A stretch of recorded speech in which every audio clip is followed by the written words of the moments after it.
नमस्कार, मैं हूं हरवीर सिंह और रूरल वॉइस की बजट 2024 की खास कवरेज में आपका स्वागत है। हम बात करेंगे वित्त मंत्री द्वारा पेश किए जा रहे 2024-25 के बजट की। ये बजट बहुत अहम है क्योंकि मोदी 3 का ये पहला बजट है और ये बजट अगले 5 साल की सरकार की दिशा तय करेगा। यहाँ हमारे लिए सबसे बड़ा मुद्दा है एग्रीकल्चर, कृषि। अगर किसान के लिए रास्ता बेहतर बनेगा तो देश की इकोनॉमी के लिए रास्ता बेहतर बनेगा और इसमें कोई संकोच नहीं होना चाहिए कि एग्रीकल्चर एक क्राइसिस से गुजर रहा है, उसके लिए कुछ बड़े कदम उठाने पड़ेंगे। ये बात अलग है कि जो पिछली सरकार थी उसने 3 कृषि कानून लाकर इस कोशिश में आगे बढ़ने का काम किया था, लेकिन वो किसानों को पसंद नहीं आए। देश भर में 13 महीने आंदोलन चला और सरकार ने अपने कदम वापस खींच लिए। अब सवाल उठता है कि क्या सरकार बड़े कदम उठा सकती है? क्या सरकार ऐसे फैसले इस बजट में ले सकती है जो देश की कृषि और किसानों के लिए एक नया रास्ता तैयार करेगा?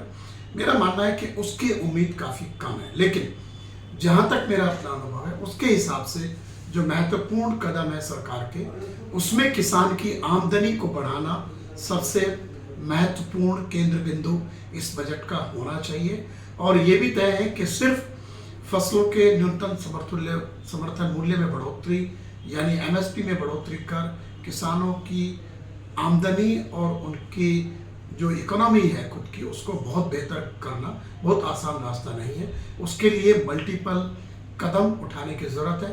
फिर भी उसका सेंट्रल पॉइंट आमदनी में बेहतरी होना चाहिए और तमाम सारे दावे हैं जो अभी हम उस पर चर्चा करने का वक्त नहीं है, लेकिन सरकार के पास विकल्प है कि वो एक्सटेंशन और रिसर्च के ऊपर ज़्यादा ध्यान दें, जिससे किसानों को बेहतर उत्पादकता वाली फसलें मिलने के साथ फसल उत्पादन के लिए किस तरीके का उनको कदम उठाने की ज़रूरत है, किस तरीके की मदद की ज़रूरत है, उसके ऊपर फोकस करना चाहिए। अभी भी हमारे देश में जो उत्पादकता का स्तर है महत्वपूर्ण फसलों का, वो विश्व के अधिकतम उत्पादन वाले जो स्तर है उनके मुकाबले कहीं आधा है या तिहाई है। अगर हम पंजाब, हरियाणा, वेस्टर्न यूपी को छोड़ दें तो देश का बाकी जो औसत है वो दुनिया के अधिक उत्पादकता वाले जो देश हैं, जिसमें चीन, अमेरिका और यूरोपियन देश हैं, उसमें बहुत निचले स्तर पर हम हैं। अगर उसी को हम बेहतर कर लेंगे तो किसानों की आमदनी बढ़ जाएगी।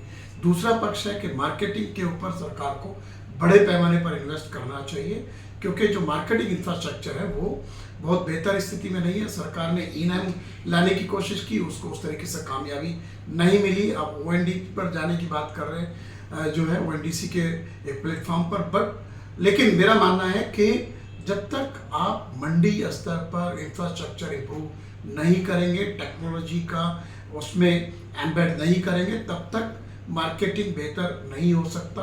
और वो पैरेलल चलना चाहिए, जो मौजूदा सिस्टम है वो, और एक नया सिस्टम लाना चाहिए। साथ में आपको जो ढांचागत सुविधाएं हैं, हम सरकार ने 1 लाख करोड़ का एग्रीकल्चर इंफ्रास्ट्रक्चर फंड अनाउंस किया था, लेकिन मेरा मानना है कि उस तरीके का जो बदलाव की ज़रूरत है, जो इन्वेस्टमेंट की ज़रूरत है, वो नहीं आ रहा है।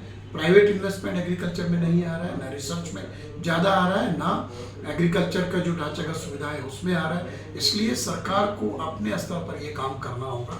एग्रीकल्चर स्टेट का सब्जेक्ट है, बहुत सारी फॉर्मेलिटीज़ हैं, लेकिन या तो राज्यों को साथ लेकर के केंद्र को इस बजट में ऐसा अनाउंस करना चाहिए जो इन्वेस्टमेंट में बढ़ोतरी ला सके।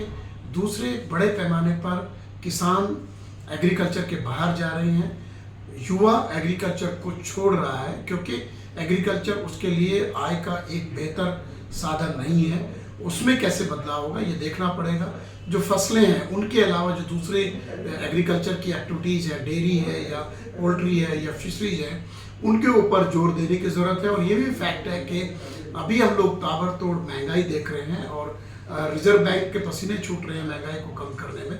सरकार भी नाकाम हो रही है क्योंकि जो फ्रूट एंड वेजिटेबल है, जो फूड इन्फ्लेशन है, बहुत ज़्यादा है। उसके पीछे सबसे बड़ी वजह है कंसिस्टेंसी का ना होना, उत्पादन में भारी उतार चढ़ाव और भंडारण की सुविधाएं विकसित ना होना। साथ में उनका जो मार्केटिंग का जो स्ट्रक्चर है वो बहुत ही पुअर है, उसमें बिचौलिया ज़्यादा पैसा ले जाता है। इसलिए जब तक यहाँ बड़ा निवेश नहीं होगा, साथ में अभी भी जो कृषि कर्ज है उसका जो किसान क्रेडिट कार्ड वाला सिस्टम है वो बेहतर है, लेकिन उतना बेहतर नहीं है कि उस तरीके से कृषि कर्ज की पूरी जो एक स्ट्रक्चर या जो चेन है उसको दुरुस्त किया जा सके। अभी भी फिर से एनबीएफसी और मनी लैंडर्स का बोलबाला कृषि कर्ज में आ गया है, उसको देखना पड़ेगा। एक पॉइंट मैं और कहूँगा कि लैंड लीजिंग का स्तर बढ़ता जा रहा है, लेकिन जो किसान जमीन ठेके पर दे रहा है, बटाई पर दे रहा है, वो अनौपचारिक है। उसके चलते बड़ी तादाद में जो किसान है वो सरकारी स्कीम का बेनिफिट नहीं ले पाते। इसलिए ये गवर्नमेंट को देखना पड़ेगा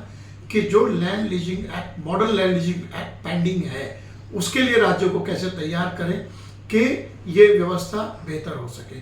आज के इस एपिसोड में इतना ही। हम बजट के पहले फिर आपसे रूबरू होंगे कुछ दूसरे मुद्दे जिनके ऊपर बजट में काम होना चाहिए। तब तक के लिए नमस्कार। आप हमारे यूट्यूब चैनल रूरल वॉइस इनको जरूर सब्सक्राइब करें और उसके साथ बजट के साथ ही बाकी जो एग्रीकल्चर रूरल इकोनॉमी से संबंधित जितनी बड़ी खबरें हैं, विश्लेषण है, टेक्नोलॉजी है, नई स्कीम्स हैं, उसके लिए हमारी website rural voice in Hindi में और अंग्रेजी में eng.ruralvoice.in पर जाकर के सब्सक्राइब करें। आप हमारे सोशल मीडिया हैंडल्स जो रूरल वॉइस इन के नाम से हैं, फेसबुक, ट्विटर, लिंक्डइन, इंस्टाग्राम, उनको सब्सक्राइब करें। नमस्कार।